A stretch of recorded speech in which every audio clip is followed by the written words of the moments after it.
देखिए, आज माँ सुनीति ने अपने बालक के लिए अपनी ममता का त्याग किया और ममता का त्याग करके कह रही हैं कि ध्रुव बेटे ये तो बताओ कि तुम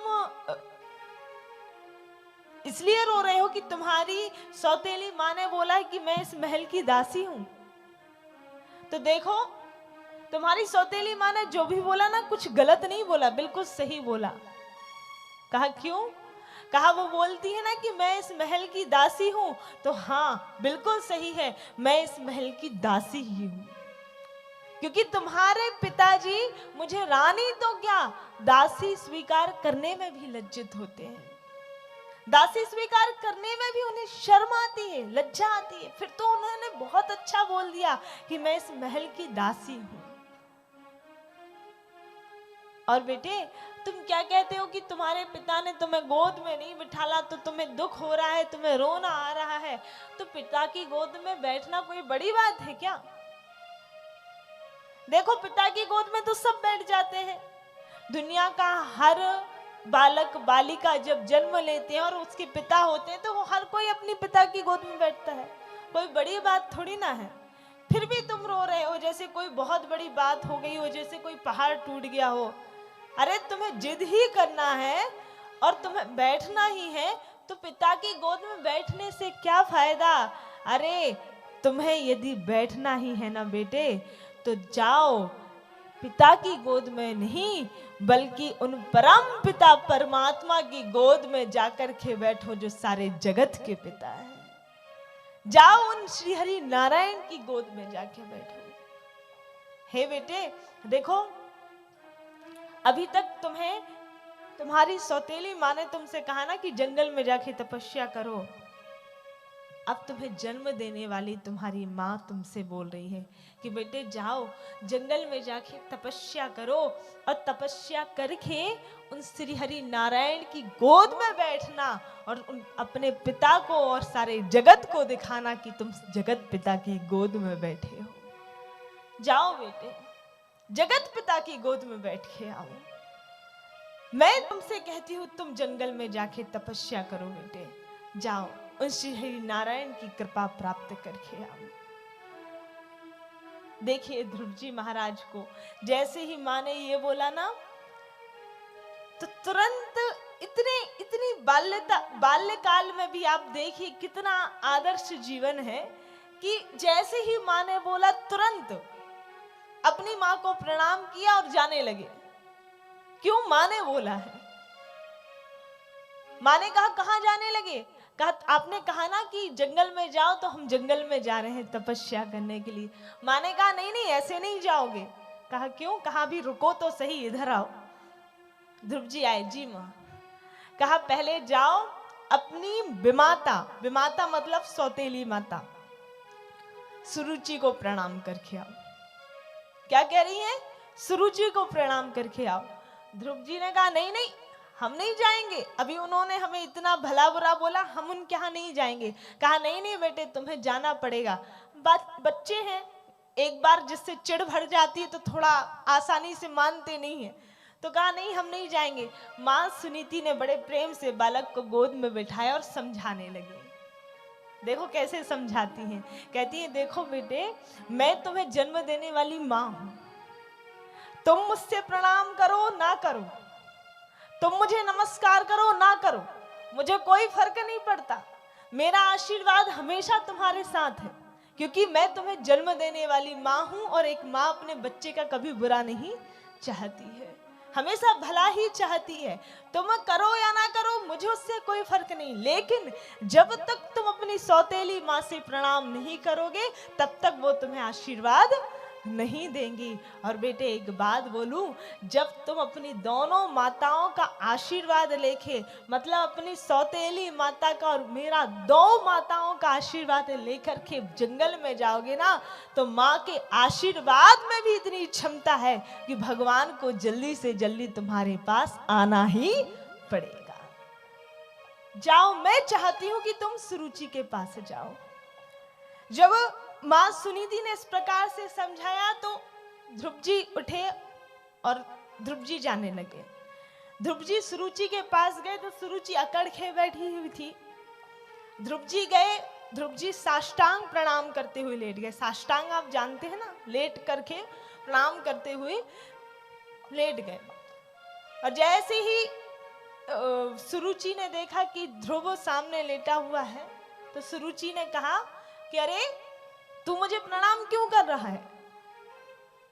ध्रुव जी कहने लगे, माता अभी अभी आपने बोला था ना जंगल में जाके तपस्या करो, तो अब मैं सोच रहा हूं कि मैं जंगल में जाऊं तपस्या करने के लिए। जैसे ही ये कहा, साहब एक क्षण के लिए, सिर्फ एक क्षण के लिए सुरुचि का जो कठोर हृदय था ना, वो एक क्षण के लिए पिघला है। सुरुचि सोचने लगी, बताओ कितना प्यारा बालक है। अरे कहने की देरी नहीं हुई और 1 मिनट में जंगल में जाने के लिए तैयार भी हो गया। बड़ी दया सी आने लगी। लेकिन एक बात मैं आपको स्पष्ट कर दूं कि संसार में सब कुछ बदल सकता है, लेकिन किसी का स्वभाव बदलना सबसे कठिन काम है। स्वभाव उतनी आसानी से नहीं बदलता है। एक बार व्यक्ति के जो स्वभाव और संस्कार बचपन में बन जाते हैं, वो जीवन भर मिटाए से नहीं मिटते, इतनी आसानी से तो नहीं मिटते। कोई आपके सामने चेंज नजर आ रहा है, बदला बदला नजर आ रहा है, लेकिन आप सोचो वो पूरी तरीके से बदल गया, तो ऐसा होता नहीं है। बहुत कम। आप वो सांप को देखा है ना आपने, सर्प को देखा है ना? सांप को आप कितना भी दूध पिलाएंगे, कितना भी दूध पिलाएंगे, कितना भी दूध पिलाएंगे, और आप सोचेंगे कि वो आपके लिए अच्छा कर दे, तो क्या कर पाएगा कुछ अच्छा? उगलेगा तो क्या उगलेगा? जहर ही उगलेगा ना, विष ही उगलेगा ना। क्यों? क्योंकि उसका स्वभाव ही है वो। आप सोचो कि उसको दूध पिला के कुछ अच्छा हो जाए, तो नहीं, वो उगलेगा जब विष ही उगलेगा। ऐसे ही कठोर स्वभाव के लोग होते हैं साहब। आप उनके लिए कितना भी कुछ क्यों ना कर दो, लेकिन जब वो उगलते हैं तो सांप की तरह जहर ही उगलते हैं, क्योंकि उनका काम ही है कृतज्ञता। कृतज्ञता, कृतज्ञता जो है दुष्टों का आभूषण है, और कृतज्ञता, दयालुता, कृपा करना, ये संतों का आभूषण है। कई लोग बड़े दुष्ट होते हैं, कितना भी कुछ क्यों ना कर दो, वो अपना स्वभाव नहीं छोड़ते। 1 सेकंड के लिए तो लगा इसे कि कितना अच्छा बालक है, दूसरे ही पल में बुद्धि चली है। देखो क्या बुद्धि चली कि ये छोटा सा बालक कह रहा मैं जंगल में जाऊंगा। ये जंगल में गया, जंगल इतना भयानक है, वापस आने वाला नहीं है। क्यों? इतने जानवर रहेंगे, कोई ना कोई इसे मार के खा जाएगा। और अभी तक मेरे मन में ये डर था कि कहीं राजा इसे पकड़ के राजगद्दी पे ना बिठा दे, कहीं राजा इस ध्रुव को राजा ना बना दे आगे चल के। लेकिन जब ये जंगल में जाएगा, वापस आने वाला है नहीं, तो मेरा पुत्र उत्तम ही राजगद्दी पर बैठेगा। ये निश्चित है, 100% निश्चित हो चुका है कि मेरा लड़का ही राजगद्दी पे बैठ के राजा बनेगा। दूसरे ही पल में ये भाव आ गया। और जैसे भी सही साहब, जैसे भी सही, यहां सुरुचि ने ध्रुव को आशीर्वाद दिया। कैसा आशीर्वाद दिया? तुम जाना चाहते हो? कहा हाँ। कहा ठीक है, ठीक है, जाओ, मेरा आशीर्वाद तुम्हारे साथ है। जैसे भी दिया, पर मन से आशीर्वाद दे दिया। क्यों? क्योंकि चाह रही थी कि ये जाए। और यहां अपनी सौतेली माँ से भी आशीर्वाद लेके ध्रुव जी फिर अपनी माँ के पास आते हैं। माँ सुनीति को फिर से प्रणाम किया, हृदय से लगे, और ध्रुव जी जंगल की ओर जाते हैं। देखिए ध्रुव जी महाराज जंगल की ओर जा रहे हैं, और ऐसा नहीं है कि माँ सुनीति ने इच्छा से भेजा है ना। आज माँ सुनीति ने केवल अपने बालक का जीवन सुधारने के लिए उसे भेजा है। अपनी ममता का त्याग कर दिया, हृदय रो रहा है, लेकिन नहीं, जाने दो, अब मेरे बेटे को जाने दो। चला गया। ध्रुव जी महाराज निकल गए, और थोड़ी ही दूर चले तो 5 वर्ष के छोटे से बालक हैं। 1-2 घंटे के बाद ही अपनी माँ की याद आने लगी। सोचने लगे कि बताओ, जब मैं घर में था तो मेरी माता मुझे अपने हाथों से भोजन कराती थी, यहाँ जंगल में मैं जा तो रहा हूं, पर जंगल में कौन मुझे अपने हाथ से भोजन कराएगा। जब मैं घर में था तो मेरी माँ मुझे प्रेम से खिलाती थी, मुझे मनाती थी, और मैं यदि कोई गलती करता था तो डांटती भी थी और डांटने के बाद मना भी लेती थी। लेकिन यहाँ जंगल में मुझे कौन डांटेगा, कौन मनाएगा। जब मैं घर में था तो मेरी माता मुझे प्रेम से सुलाती थी, यहाँ जंगल में मुझे कौन सुलाएगा। ऐसा सोचते सोचते ध्रुव जी महाराज रोने लगे। रोते रोते महाराज आगे बढ़ रहे हैं, लेकिन मन तो ये कर रहा है कि तुरंत घर वापस लौट जाऊं, अपने कदम घुमा लूं। लेकिन दूसरे ही पल में सोचते हैं कि नहीं नहीं, जिन माँ को मैं इतना प्रेम करता हूं उन्हीं माँ को तो वचन देके आया हूं ना कि अब नारायण के दर्शन प्राप्त करके ही घर वापस लौटूंगा। इसलिए अपनी आंसुओं को पोंछते हैं और फिर आगे बढ़ने लगते हैं। कुछ और आगे बढ़े। अब जब थोड़ी और आगे बढ़े तो एक और चीज मन में आ गई। क्या मन में आया? मन में ये आया कि बताओ, इतना घना तो ये जंगल दिख रहा है और इस जंगल में ना जाने कितने जानवर होंगे, कितने पशु होंगे, हाँ। और मैं इतना छोटा सा बालक, अब यहाँ जाऊंगा, अकेला हूं, कोई मुझे काट के खा गया तो, कोई मुझे मार के खा गया तो, मैं तो अकेला हूं, मेरे साथ तो कोई नहीं है। देखो, खुद प्रश्न कर रहे हैं और खुद ही उत्तर ढूंढते हैं उसका। अब अकेले तो है, पर दूसरे ही पल में सोचते हैं नहीं नहीं, मैं अकेला थोड़ी ना हूं।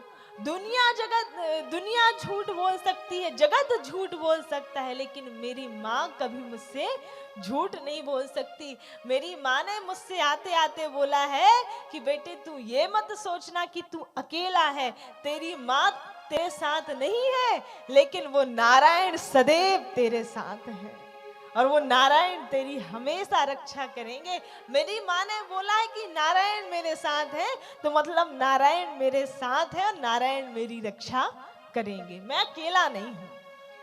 अपने आप में प्रश्न करते हैं, अपने आप में उत्तर ढूंढते हैं और आगे बढ़ते जाते हैं। और आगे बढ़ते बढ़ते बढ़ते ध्रुव जी महाराज हरि स्मरण करते हुए आगे जा रहे हैं। और देखो, माताओं का आशीर्वाद फलीभूत हुआ और माताओं के आशीर्वाद के फल स्वरूप ही ध्रुव जी महाराज जब थोड़ी और आगे मिले बढ़े तो भगवत कृपा हुई, और भगवत कृपा और माताओं के आशीर्वाद के कारण ध्रुव जी महाराज को बीच रास्ते में संत श्री देवर्षि नारद के दर्शन हुए। बोलिए भक्त वत्सल भगवान की जय।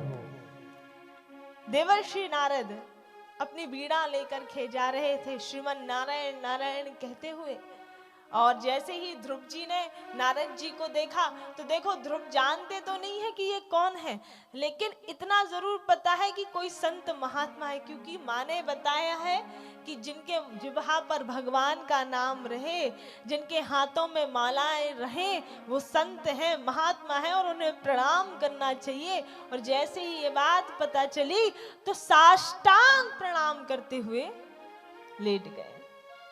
नारद जी ने चलते चलते जैसे ही देखा कि मेरी पैरों के यहाँ एक छोटा सा बालक लेटा हुआ है, नारद जी ने कहा, अरे अरे बेटे, कहाँ तुम यहाँ कहाँ से आ गए?